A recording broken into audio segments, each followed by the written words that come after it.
এরা নবীর উম্মতের দল। সাহাবায়ে কেরামরা ইমানের ভিতরে কেমনে ঢুকছে রে যুবক? তারা তো আমাদের মতো ইমানের ভিতরে, ইসলামের ভিতরে আংশিক ঢুকছে, আংশিক ঢোকে নাই, পুরাপুরি ভাবে ঢুকছে।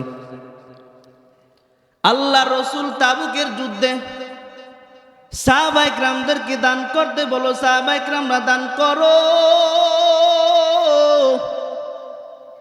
আল্লাহ রসুল চাদর বিছায় দিছে, সাহাবায়ে কেরামরা তোমরা এই চাদর ভিতরে যে যা পারো দান করো তাবুকের যুদ্ধের জন্য। আবু বকর, ওসমান, আলী সবাই সেই তাবুকের যুদ্ধে দান করলো। আল্লাহ রসুল বললেন, এরে ওমর, তুমি তাবুকের যুদ্ধে কি তোমার ঘর থেকে আনছো আর কি ঘরের ভিতরে তুই আসছো? ওসমানকে বলল, ওসমান, তুমি এই তাবুকের যুদ্ধে গড়ে কি তুই আসছো আর এই তাবুকের যুদ্ধের জন্য তুমি কি দান করছো, কি করছো বলো। কতটুক গড়ে তুই আসছো আর কতটুক এখানে তুমি নিয়ে আসছো? আলীকে বলল, সবাইকে বলার পর আল্লাহ রসুল আবু বকরকে জিজ্ঞাসা করলে, আবু বকর, এই তাবুকে যুদ্ধে তুমি কি দান করছো আর ঘরে কি তুই আসছো, এখানে তুমি কি নিয়ে আসছো? আবু বকর বলে, মায়ার নবী, আমি আবু বকর ঘরের ভিতরে যা ছিল সব আমি কুরে কাছে সব আমি নিয়ে আসছি তাবুকের যুদ্ধে দান করার জন্য। আমি আর ঘরে কিছু রাখি নাই, ঘরে রাখছি আল্লাহ এবং আল্লাহ রসুল। আইমামুল আউয়ালিন আল আখিরিন, বহরে সদকা রহমাতাল লিল আলামিন। কেমন তারা ইসলামের জন্য পাগল ছিল রে যুবক! আজ আমরা ইসলামের জন্য পাগল না, নবীর জন্য পাগল না রে যুবক।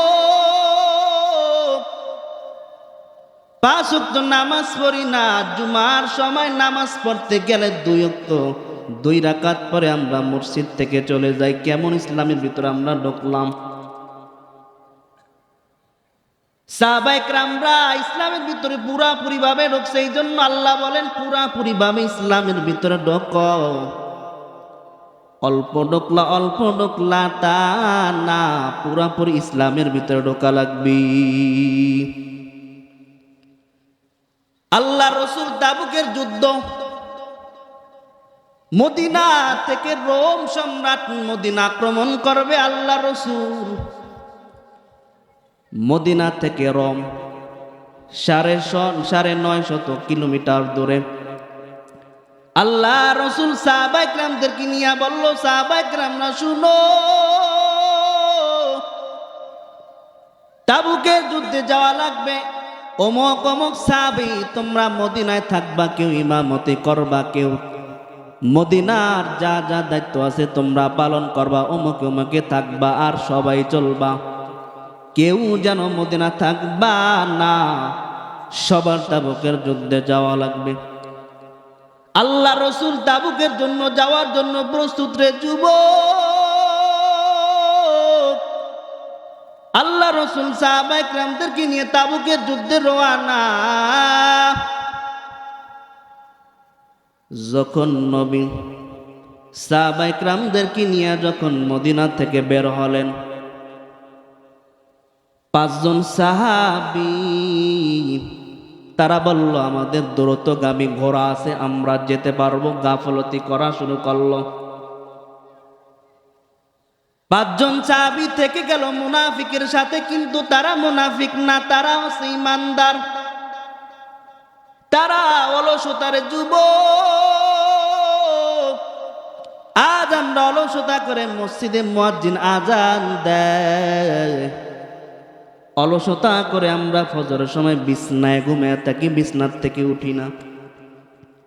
অলসতা করি যে ফজর নামাজ পড়বো না, জোহরের নামাজ থেকে শুরু করব। এরে যুবক, তুমি যে ফজর নামাজ পড়লা না, তুমি কি আশা করতে পারো কি তুমি আজ জোহরের নামাজ জামাতের সহিত আদায় করতে পারবা? ওই সময় যদি মালাকুল মাউত আসিয়া যায়, ওরে যুবক কি তোমার হবে? আর তুমি বললো যে ফজর নামাজ পড়মু না, এখন পর্যন্ত সময় আছে, জোহরের নামাজ জামাতের সহিত আদায় করব। 5 জন সাহাবী থেকে গেল, 2 জন সাহাবী তারা হজাক হয়ে গেল, তারা সজাগ। তারা বলল, মায়ার নবী সবাইকে যাওয়ার জন্য তাবুকের যুদ্ধে বলল, আমরা 5 জন থেকে গেলাম। 2 জন সজাগ হয়ে তারা 2 জন সেই তাবুকের যুদ্ধে চলে গেল। রে যুবক, তাবুকের যুদ্ধে যাওয়ার পর নবী সকল সাহাবায়ে কেরামদেরকে বলো, সাহাবায়ে কেরাম আমার মালিক কি আছে রে? সাহাবায়ে কেরামরা বলো, ও আমার সাহাবা ইমাম ও সাহাবায়ে কেরাম, কাব ইবনে মালিক কই?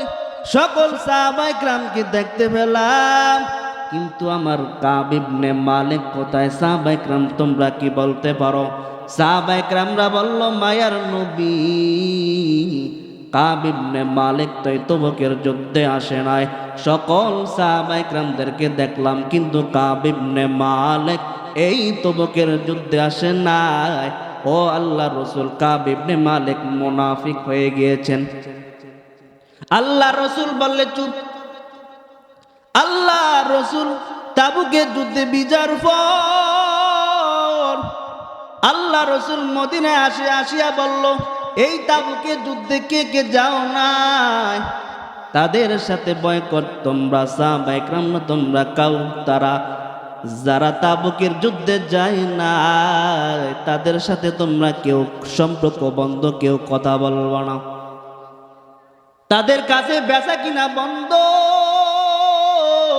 তাদেরকে রাস্তায় দেখলে যেই জায়গায় দেখো তাদেরকে তোমরা সালাম প্রদান করবা না, সালাম দিবা না। তারা যদি দেয়, ওই 3 জন যদি তোমাদেরকে সালাম দেয়, তোমরা বরংস সালাম পর্যন্ত সালামের জবাব দিবা না। তাদের সাথে বেচা কিনা বন্ধ, আলাপ আলোচনা সব বন্ধ। নবী বলে দিয়েছেন, কাব ইবনে গাফিলতি করার পর কাব ইবনে মালিক তিনি মনে মনে অনেক কথা বানাইছেন যে আল্লাহ রসুল ওই তাবুকের যুদ্ধে বিজয় হওয়ার পর যখন নবী মদিনা আসবেন, নবীকে আমি বিভিন্ন সুতা দিয়ে বলবো, আল্লাহ রসুল আমি এই জন্য যাই নাই। কাব ইবনে মালিক কয়, আল্লাহ রসুল যখন মদিনায় আসছে, মায়া নবী চেহারা দিকে তাকানোর পর আমি কাব ইবনে মালিক যেই কথাগুলা বানাইলাম, সব কথা মায়ার নবীর চেহারা দেখে আমি কাব ইবনে মালিক ভুলে গেলাম। এরে নবীর উম্মতের দল, আমার মায়ার নবীর চেহারা দেখার জন্য গর্তের সাপ পর্যন্ত পাগল। আমার নবীর চেহারা দেখার জন্য পিপিলিকা বড় পাগল।